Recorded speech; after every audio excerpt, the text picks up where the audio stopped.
Hi guys, welcome to this session in Microsoft Access. In this module, I want to show you how to do some basic queries. So first of all, let's have a look at the tables we have. So in the navigation pane, we've got three tables: books, there's only 3 books in there, and customers, there's all our customers, and then a table for sales, which just basically lists the customer and what books they've bought. So what I want to do is do a query on the customers table and basically get a query to return records for people that live in Leeds or Bradford or both. So let's close that down and close that down. Now to create a query, you click on the Create tab and you've got two options. You can use the wizard or you can do it yourself. So in this video I'm going to use this option so we do it ourselves. So you click on Create Query. I'll just get rid of these extra panes. You've got Add Tables there, but I'm just going to drag the table from this left-hand navigation pane and drop it into this area anyhow. And you can expand that if there's extra fields in there, but that's okay. Now, to bring all these fields down into this area, which is called the Query by Example grid, you can basically just double click them down one at a time, which is a bit time consuming, which I'm not going to do, so I'll just delete those two off. Or if you double click at the top on the title, double click, the whole thing goes pink in this case, and you can drag and drop them down as a group and they just cascade across. Now if I just undo that for a second, or delete these should I say, the other way you can do it is if you click on the asterisk symbol. If I double click that, that brings them all down, but you don't see them all cascading across. And what would happen there is if you wanted to do a criteria, so if I run this query at the moment, that'll just show me exactly the same information as the table. Just go back into design. What you would do in this case is you'd bring the field down, so I'll just double click on city, and then you would do the criteria. So the criteria row is where you put the information. So if I wanted to look for Leeds, for example, I would put it on that row. Click underneath, you can see it comes up with these little quotes, which means it recognizes that as a text field. And if I run that, it's going to show you all the Leeds records, but it gives you this extra field at the end, which you don't really want. So back into design, you just take that tick off there. So it's going to use that criteria to filter these records. So when I run it this time, you just get the records for Leeds, but not that extra column showing. So we'll go back into design and get rid of both of these because I don't want to do it like this. That's what I would do if you've got lots of columns and you're only interrogating 1 or 2 columns in a query. I would do that. It's a tidy way of doing it, but let's do it this way. So I'm going to double click at the top so it's all pink, and then drag and drop, and then go underneath the city field and do exactly the same. So the difference is you see everything in the query by example grid as opposed to waiting till you've run it. So if I run that, it does the same thing, and then you would save this query, save, and the prefix for a query is QRY, and then I'm just going to go Leeds. But what I normally would do is type TBL table customers and then Leeds. So that tells you by the name that it's looking at the table customers and filtering for Leeds. Okay, and then it just pops up in the queries area there. So I'll close that one and do another one. So create query again, query design, bring the same table across, double click at the top, drop all the records in. This time I want it to show me everybody that lives in Leeds, so the same thing, or underneath Bradford. Click underneath that, you get the 2 little quotes, then run that query, so you get Leeds or Bradford in this case. So that's what you want to look for. I'm not going to save this query, I'm just going to go back into design and remove these 2 criteria lines like so. Get rid of them. Now looking at the columns that we've got in this query, there is no date column that I can search on, but I want to just add a date column. So date of this customer been added to this database. So if I close this query down, I don't save it, no. Go back to customers and go into design on customers, and then just put date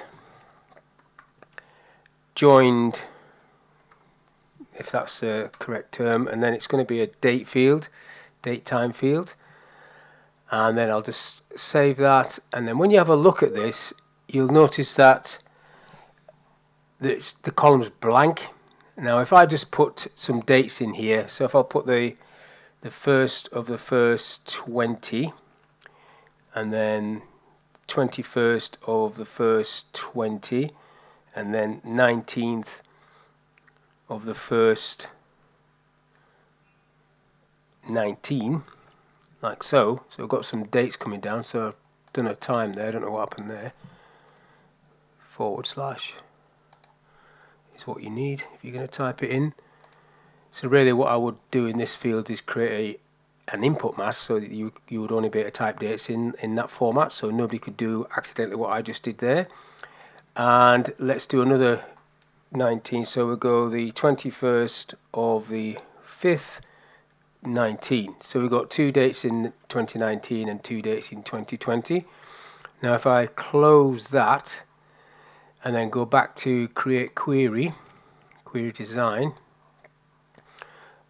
add my table, double click and bring them all down, and then go under the date column, and I want only dates after the 1st of January 2020. So what you do here is you go greater than 1st of the 1st 20, and when you click underneath that, you won't get the quote symbol, you'll get a little hash symbol, which means that the Access recognizes that as a date field.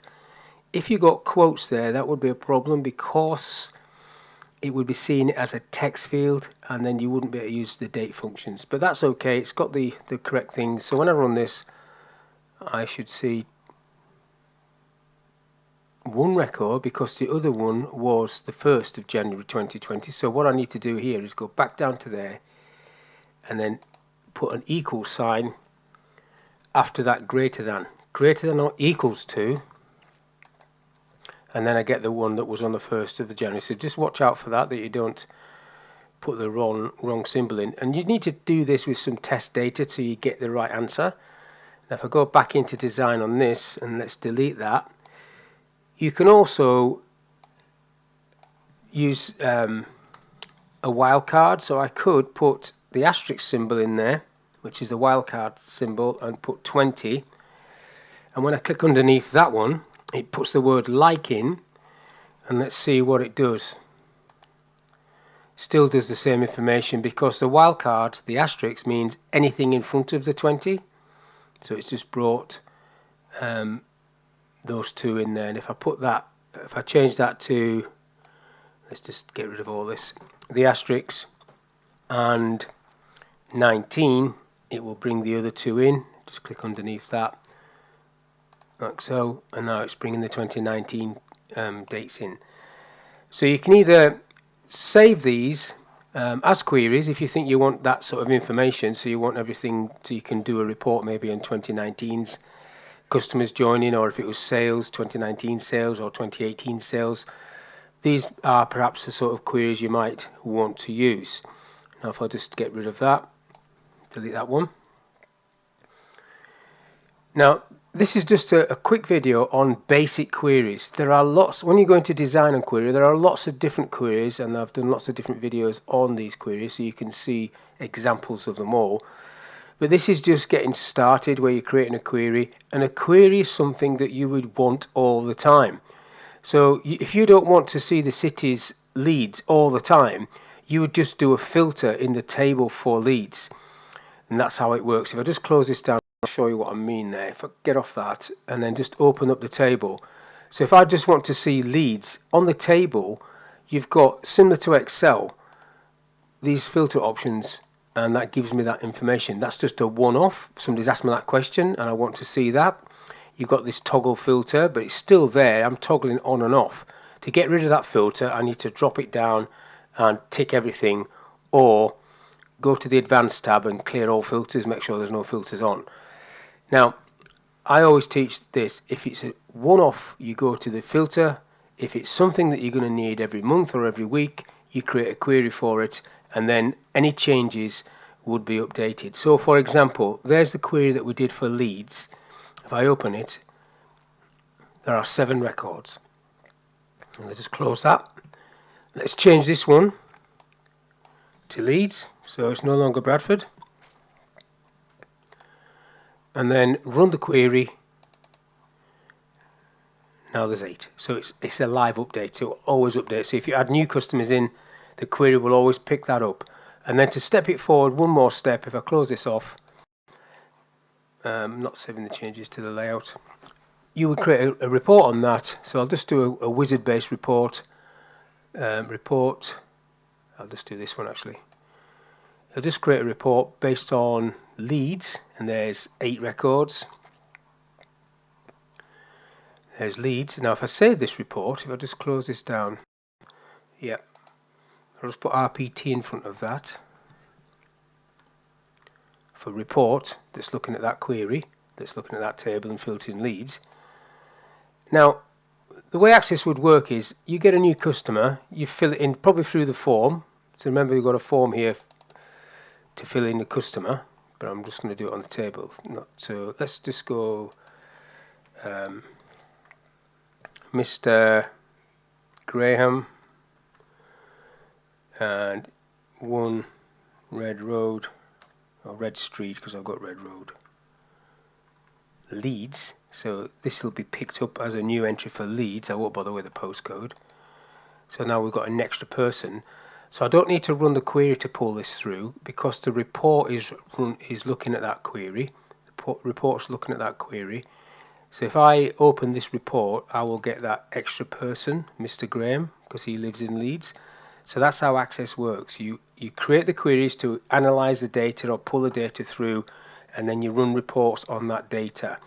So the input part of it would be, you've got a form, you input a new customer, they appear in the table, and then you run the report and it sucks them through, and this is the output. That's how Access works. Quite simple really.